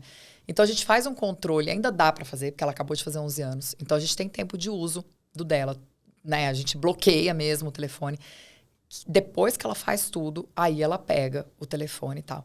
Mas a gente já percebe isso, sabe? Então, assim, ela tem um negócio que é 7h30, ela já sabe. A gente tem uma caixinha lá em casa, 7h30, ela mesma fala. Todo mundo... Ela faz assim, ó. Todo mundo pode colocar o celular aqui que tá na hora da gente jogar e jantar. Então, a gente faz isso, sabe? Então, eu não sei se isso vai se manter ou não, né, gente? Porque aí vai ser uma coisa dela quando ela tiver 15, 16 anos. Mas pelo menos essa sementinha aí eu tô tentando plantar, sabe? Mas é difícil. É bem difícil. E como que você acha que ela lida com essa disciplina de ter que treinar? Ela treina todo dia? Você Treina falou que ela todo faz dia, natação. de segunda a sábado. E ela gosta dessa disciplina? Ela é bem focada no resultado? Não, é campeonato, eu tô treinando por isso? Ela tem clareza do que ela realmente quer? Como que é isso? Então, ela começou a treinar muito pequenininha, né? Na natação. Contei pra vocês aqui antes da gente começar. E hoje, assim, eu acho que hoje ela tem noção que ela tem um talento, sabe? Mas há mais ou menos um ano aconteceu um negócio que foi muito bom. Porque ela vinha vindo, assim, tipo, só ganhando medalha de ouro, todos os campeonatos e tal. E aí eu percebi que ela começou a meio que dar uma descansada no ouro. Eu falo pra ela, sabe? Minha filha, você descansou no ouro. Fácil. Sabe assim? Tipo assim, não tinha ninguém que batia ela. Ela foi dando uma amolecida no treino e tal. E aí teve um campeonato que o Corinthians nunca ia competir, né? Na nossa região. E aí o Corinthians chegou e, gente, pensa, o Corinthians, só com a torcida do Corinthians, porque eu grito, hein? Tô rouca porque eu gritei esse fim de semana. Sim. Quando eu cheguei lá, eu olhei, eles tinham levado uma bandeira, tinham levado balão, estouraram tudo. E eu olhava aquilo e falava assim, gente do céu. E aí entrou uma menina pra competir com ela que nunca tinha ido. E a menina deu um banho nela, assim, sabe? Cara, E ela saiu da piscina e ela saiu meio brava, assim, sabe? Jogando a touca no chão e tal. E na hora que eu vi que ela jogou a touca no chão, eu desci igual um foguete. Falei pra ela, falei, ó, é o seguinte. Falei, esporte não é só isso. Falei, você vai lá. Falei, o nome da menina é Adriana. Falei, você vai lá. Você vai cumprimentar ela. Porque ela foi melhor que você. Falei, sabe por quê? Falei, às vezes ela nem tem o mesmo talento que você. Mas ela deve ter se esforçado muito, Duda. Ela deve ter treinado muito. Falei, então, assim, você vai lá e você vai dar parabéns pra ela. Aí ela foi meio a contragosto, né? E aí depois eu expliquei. Falei, minha filha, a vida é assim. Por mais que você tenha talento, se você não se esforçar, se você não tiver disciplina, se você não tiver foco, alguém vai ser melhor que você. E mesmo que você tenha talento, se esforce, tenha disciplina, pode ser que apareça alguém melhor que você. Sim. Falei, então, isso vai acontecer. E aí, desde esse dia, eu acho que ela tomou um outro caminho, assim, sabe? Então, por exemplo, nesse campeonato agora, eu recebi... Várias mães vieram falar comigo. Nossa, sua filha é demais. Ela vai lá, ela cumprimenta. E eu falo, gente, só Deus sabe que eu passei pra essa menina virar isso, entendeu? Mas tudo bem. E eu falei pra ela hoje, eu falei, minha filha, eu tô muito orgulhosa dessa pessoa que você tá se tornando. Porque assim, você botar com o pescoço cheio de medalha, pra mim, é uma consequência do seu treino, da sua disciplina e tal. Agora, o que você é como atleta, como esportista, então... isso eu acho que pra ela é muito bom, sabe? Então, óbvio, ela quer resultado, ela é super competitiva e tal, mas a gente busca trazer pra ela os outros valores do esporte, sabe? Então, assim, dela ser uma pessoa realmente humilde, entendeu? Então, eu falo pra ela, você pode comemorar suas vitórias? Pode, não tem problema nenhum, mas sem espizinhar o outro, cumprimentando a outra que foi melhor que você. Então, lá no Sudeste agora, ela pegou 3 medalhas de prata E ela foi, abraçou a menina que estava em primeiro, cumprimentou e tal. Então, acho que isso o esporte ensina, sabe? Eu não sei se ela fala, né, que ela quer ir pra Michigan com bolsa, não sei o quê. Se ela vai ou não, eu não sei, sabe? Mas... O que é que ela pediu pra você? Ela pediu um moletom. Eu fui para os Estados Unidos agora, ela falou, você pode trazer um moletom de Michigan? Porque eu quero que seja minha âncora. Toda vez que eu tiver preguiça de treinar, eu vou lembrar por que eu tô treinando. Que é o que você falou, né? Cara, eu não gosto de acordar às 6 horas, mas eu vou porque eu gosto de jogar beach tênis. Então, assim, ela é uma menina de 11 anos, mas quando chega no sábado, que ela tem que acordar às 7h30 da manhã para ir pro clube, às vezes no frio e tal. E no inverno. No inverno, né? Esses dias eu acordei, eu falei, minha filha, você não é obrigada a ir, tá? Aí ela, não, eu vou. Bom. É uma decisão dela. Exato. Né? Eu deixo na mão dela, sabe? Então, pra ela aprender também, né? Ter essa autonomia. Qual foi a última corrida que você participou agora? Boston, a maratona. E aí, como foi lá? Foi muito bom, gente. Foi bom demais. Boston é uma maratona que você tem que ter índice, né? Pra você entrar. É tipo a FUVEST das maratonas, assim, sabe? Não é só se inscrever. Não. E foi muito bom, assim, porque a última vez que eu fiz Boston foi em 2015, que foi logo depois do meu tratamento. Então, eu consegui o índice em 2013 para correr em 2015. Então, eu fiz químio em 2014. E aí, quando foi no final de 2014, eu vi que eu ia conseguir entrar com o meu tempo. Caramba. É pelo tempo. O índice é o tempo. É o tempo. Qual o tempo? Pra minha idade, na época, era 3h30. E eu tinha feito 3h26 em Berlim. E aí, eu falei pro meu oncologista, eu vou fazer uma maratona. Aí ele falou, querida, você acabou de fazer quase 1 ano de tratamento. Ele falou, você não vai? Eu falei, não, eu vou. Eu falei, eu vou, porque eu não sei se eu vou conseguir esse tempo de novo. E aí eu fiz 2015, eu sofri demais, porque meu corpo não estava preparado, né? Gente, eu fui muito doida, não estava preparado para fazer. E eu fiquei todo esse tempo, tipo assim, sabe, stand-by? Eu falei, eu não vou tentar, procrastinando. Porque eu achava que eu não ia conseguir de novo o tempo, sabe? E aí, em 2019, eu fui fazer a maratona de Nova York. E aí, eu consegui o tempo para ir. E aí, eu fui agora em 2022, né? Então, foi meio que para tirar o ranço de 2015, sabe? Foi muito bom. E qual foi o tempo lá? 3h33. Foi muito bom. Era o tempo que você esperava? Era o tempo que eu queria. Era. Que massa. Você nunca procrastinou treinos? Semana passada? Cara, você sabe que não, assim, porque quando eu não é todo dia que eu acordo com vontade de correr, né, gente? Ainda mais que em São Paulo, que às vezes tá frio e tal. Mas eu acho que hoje é o negócio do prato. Por exemplo, hoje eu tinha um teste de 3 km pra fazer, mas eu acordei sem voz, acordei como se eu tivesse ido pra uma rave, juro, morta, porque eu fiquei de pé sexta, sábado e domingo. E aí eu falei pro meu treinador, eu falei, olha, eu até brinco com ele, né? Eu falo, olha, eu não tô procrastinando, mas assim, cara, não tem a menor condição de correr. Meu corpo não tá aguentando. Então, é a história do pegar o prato e colocar na mesa, sabe? Eu falei pra ele, dá pra fazer esse treino semana que vem? Ele falou, dá. Eu falei, então, beleza. Então, hoje eu não fui treinar, descansei o corpo. Mas é engraçado que o treino, eu não procrastino. É doido isso, né? Você me perguntou isso agora e eu fiquei pensando, não, gente, eu não procrastino o treino. Mas você o com beach o também, mesma coisa. Por isso que eu perguntei, eu nunca fiquei com... Não é preguiça, você falou, mas eu nunca deixei pra depois o treino. Eu deixo uma academia, por exemplo. Mas você sabe que é uma coisa... Você não pensa, por exemplo, eu sempre falo isso, né? Eu meio que foco no benefício, sabe? E quando eu termino um treino de corrida, gente, eu tô tão bem, mas tão bem, que eu tô bem pra trabalhar, eu tô bem pra me relacionar com as pessoas. E a Duda mesmo fala, você não correu hoje, né? Não. É que hoje você tá meio chato. Eu falo, nossa, sim, sabe? Então, me traz mesmo uma coisa boa, sabe? É muito doido. É muito bom. Legal, você falou esse negócio de se preocupar com o próximo, né, dela, de estar sempre ligado nisso. A gente participou de um campeonato de beach tênis e aí a gente estava jogando e na hora que a gente deu uma bola, uma cortada, não lembro, um smash, a menina do lado caiu, ela meio que virou o joelho. E aí, rapidamente, a gente já correu, né, pro outro lado, ainda mais eu, fisioterapeuta. Né? Já, não, chega aí, calma, tranquilo, deixa a gente ver aqui, não sei o quê. As pessoas que estavam assistindo acharam aquilo tão diferente, sabe? Tipo assim, a gente terminou ali, a gente saindo, nossa, parabéns, porque vocês foram lá ajudar, como se fosse, tipo, inimigo, entendeu? Não posso... Parabéns, vocês foram lá ajudar, porque isso não é normal, porque, nossa, isso aqui... Cara, é o que a gente espera realmente, né? Você tá ali competindo por um resultado, mas não é o teu inimigo. Exatamente. Mas você sabe que lá, esse fim de semana aconteceu isso. Eu sempre falo pra Duda, né? Cumprimento. E tem uma menina que fica meio que... As duas são ali pau a pau. Uma menina do Rio. E aí, a menina ganhou uma prova. E aí, ela foi, cumprimentou a Duda e tal. Quando a Duda ganhou a outra prova, A Duda foi falar com ela no pódio, tipo, todo mundo lá tirando foto, isso aqui, a menina virou a cara pra ela. Nossa. E ela saiu doida. Ela falou, poxa, quando eu perco pra ela, ela me cumprimenta. E quando eu ganho, ela não me cumprimenta, tá errado. Eu falei, tá errado. Falei, só que você vai continuar fazendo a sua parte. Você vai lá, você vai cumprimentar e tal. E aí, na outra prova, que a Duda ganhou e a menina ficou em segundo, a mãe chegou pra mim e falou assim, você que é mãe da Maria Eduarda? Eu falei, sou. Ela falou, a Maria Eduarda sabe perder? Ai, mas eu fiquei doida. Daí eu falei, a Maria Eduarda sabe. Eu falei, mas a sua não sabe. Falei pra ela. Ela falou, ela coitada, é porque ela fica... Eu falei, eu acho que o esporte é além medalha, sabe? Eu falei, eu não sei se você viu o que aconteceu ontem.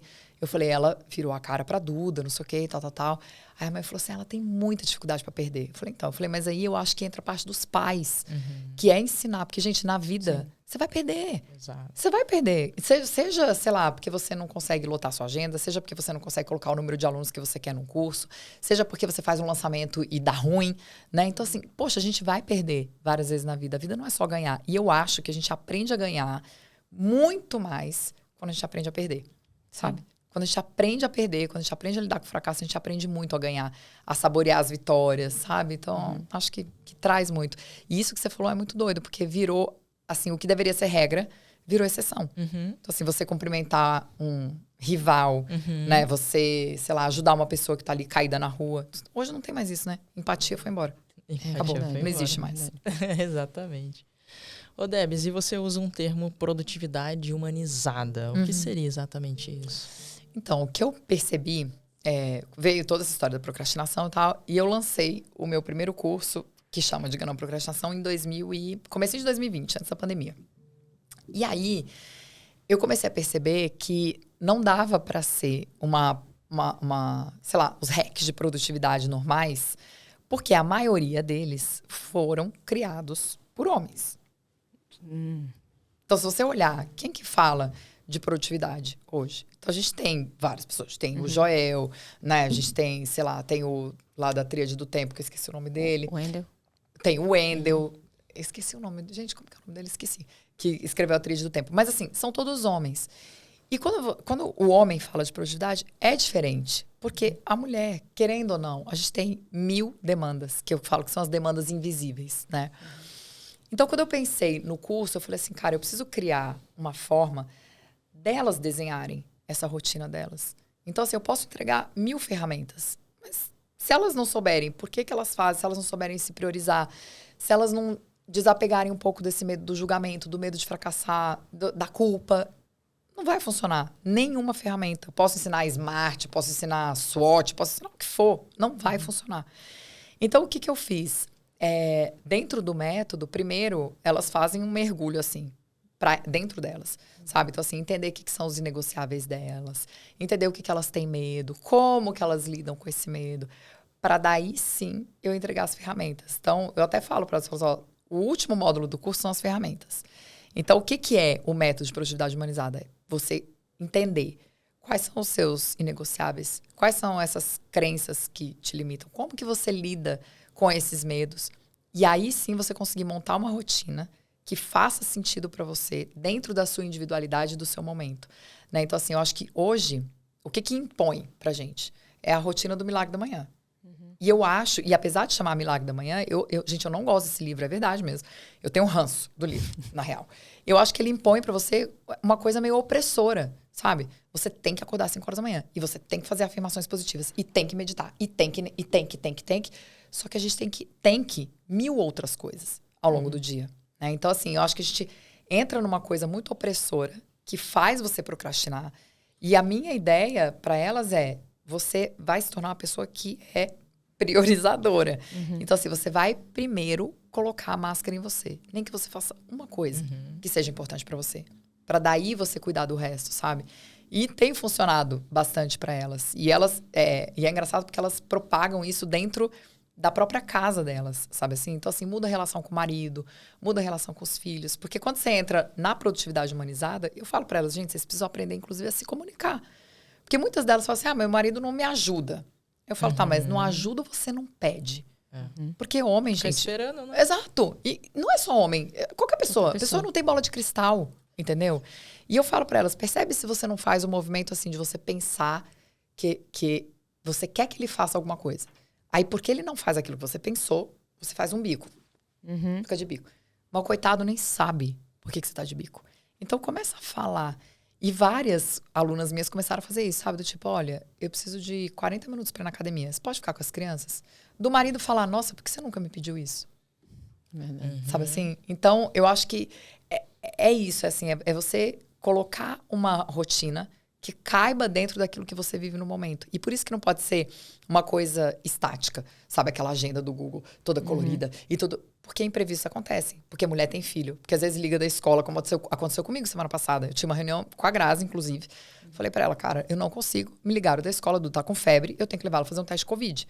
E saí, peguei na escola e tal. Então, assim, tem que ter o espaço para você flexibilizar pro imprevisto, para você reorganizar a sua agenda, né? Não dá para ser uma coisa muito rígida. E funciona, gente. Funciona, sabe? Eu acho que até a pessoa chegar no ponto de não sentir culpa por se priorizar é um processo. Mas quando você entra nisso, você consegue ter uma vida que é leve, sabe? Então, assim, não é que você não tem problema, você tem. Mas você sabe organizar e realocar esses problemas. Sim. É quando você falou aí, você tem que acordar às 5 horas da manhã, tem que fazer tal coisa. E quando você não consegue, você se sente uma merda. É isso. Né? É Você diz verdade. assim, como é que eu não consegui fazer isso? Nem o livro não mandou. Tipo, você se sente uma bosta. Não, e você não olha. E aí você olha no Instagram, parece que todo mundo consegue. Isso. Entendeu? É. Todo mundo consegue. Todo mundo tem uma vida mara. E eu falo pra elas, gente, para. O primeiro exercício que eu falo pra elas é assim, ó, vai lá no seu Instagram e olha todo mundo que você segue. Vai de um por um. Tipo Marie Kondo do Instagram. Você vai olhar e você vai falar assim, essa pessoa aqui, é leve ou pesado eu seguir essa pessoa? É pesado, me dá ataque cardíaco. Unfollow. É verdade, porque às vezes você olha um perfil de uma pessoa que só vive disso e você fala, gente, como ela dá conta de fazer tudo? Ela tem um corpo lindo, ela consegue se dedicar pro marido, ela faz isso, ela faz aquilo lá, e eu não consigo fazer nada. E aí a pessoa se sente uma bosta. É isso. Como eu me senti, né? Mas tô de boa agora, tô de boa. Não acorda mais 5 horas. Gente, agora acorda 6. Exato. Mas de boa, né? Pra jogar beach tênis. É o que importa. E a Val tá fazendo surf agora, 6 horas da manhã, dentro do Mentira, mar. É bom demais. É bom demais. Ai, gente, meu sonho. Se acordar, olhar pro mar, olha o sol, entra. Gente, se um dia arrisca começa tentando outro, levantar. né? Ela só não contou que não fica em pé na prancha, mas Não, entrou no em mar, Em pé eu ficou fico, de boa. mas quando você começa numa long, aquelas pranchas grandonas. Sabe que é tipo prancha de stand-up? É fácil levantar. Sim. Aí eu comecei a ficar em pé, aí já tava felizinho, o professor falou assim, agora vamos mudar de prancha. Aí ele já me passou uma mais fininha, eu já não subia mais. Aí eu já... Só caldo, enfim. Eu fui a primeira vez com ela, né? A gente foi. A prancha é muito grande. Muito grande. Eu não conseguia levar só, porque eu sou menor, né? Não conseguia levar só. O cara levava comigo. Dentro do mar, só eu. Cara, era assim, ó. Eu vinha, caía. 15 minutos pra voltar. Aí eu disse assim, isso não é pra mim. Eu não consigo. A primeira vez que eu caí, eu Caiu de mau jeito. caí de mau jeito. Ixi, Aí eu disse, Maria, meu Deus, eu vou ficar vendo ali de fora. Com uma dor lombar aqui. Gente, eu nem faria Ficava surf vendo porque eu tenho medo dos bichos do mar. Dos Então, bichos? assim, Medo- Deus como me livre assim? o bicho agarrar na minha perna, você é louco. Que agarrar a perna, menina. Gente, lógico, sei lá, aqueles bichos que ficam lá no mar, assim, dá uma passadinha assim na perna, ó, você é doido. Natal não tem bicho não, mulher. Tem sim. Natal tem sim, lógico que tem. Você poderia ser uma Tem Recife. Você poderia ser uma Recife é outra triatleta. história. Eu poderia, sabia? Se não que- fosse o mar. Exatamente. Se fosse triatlon na piscina, eu faria. Mas eu falo, no mar pra mim não dá, gente, sério. Não dá. Eu pânico. Debs, muito obrigada. Ai, Prazer gente, foi receber você ótimo. aqui no nosso Obrigada. podcast e poder contribuir, poder inspirar os fisioterapeutas, profissionais da saúde com a sua história, tudo que você passou, todo o seu aprendizado. Né? É sempre muito importante a gente ter pessoas que a gente pode seguir e é leve, né? Que podem realmente inspirar, que podem realmente ajudar a gente. Você tem uma última mensagem para deixar para o pessoal e a sua rede social também, onde eles podem te encontrar? Bom, pode me encontrar YouTube, Instagram, Facebook, tá ali mortinho, mas tem também. Debs Aquino, né? Falei pra vocês, me chamam de Débora, Debs Sim. Aquino. E acho que como última mensagem, assim, é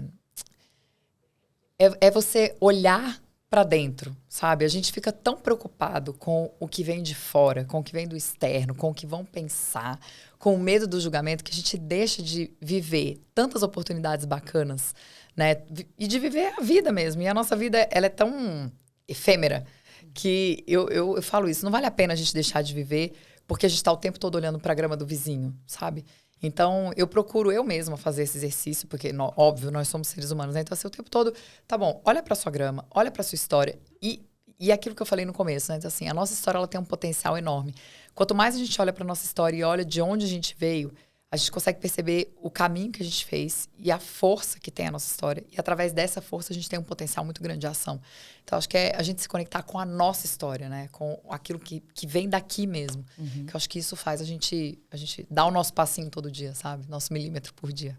Arrasou. Com certeza. Acho que muitos aí estão desconectados. Precisa reconectar com a história, né? Obrigada, viu? Obrigada, por gente, ter pelo vindo. convite.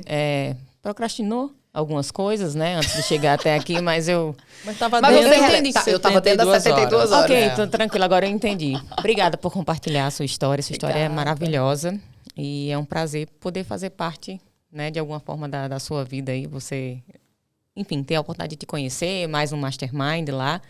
E são encontros que a gente só pode agradecer mesmo. Sim. Né? Surreal mesmo. Obrigada, viu? Obrigada, gente. Aproveita e já fala, pessoal, onde o pessoal pode te encontrar nas redes sociais. É toda vez a mesma coisa. Eu não sei o meu Instagram, entendeu? Vai aparecer aqui, ó. Raíssamariana.mkt. Pessoal, quem quiser me seguir aí também nas redes sociais, quem ainda não segue, é DRA, doutora Valquíria _ Fernandes, WALKY. Sempre é diferente o nome. Gente, o prazer ter vocês aqui com a gente. Já clica aí, compartilha esse podcast com pessoas que você acha que tá procrastinando, que não tá produzindo, tá se sentindo culpado, de alguma forma não tá conseguindo ir pra frente, tá num ciclo vicioso aí, tá parado. Compartilha, porque com certeza vai poder ajudar muita gente, tá bom? Obrigado por estarem aqui com a gente e até o próximo episódio. Tchau, tchau.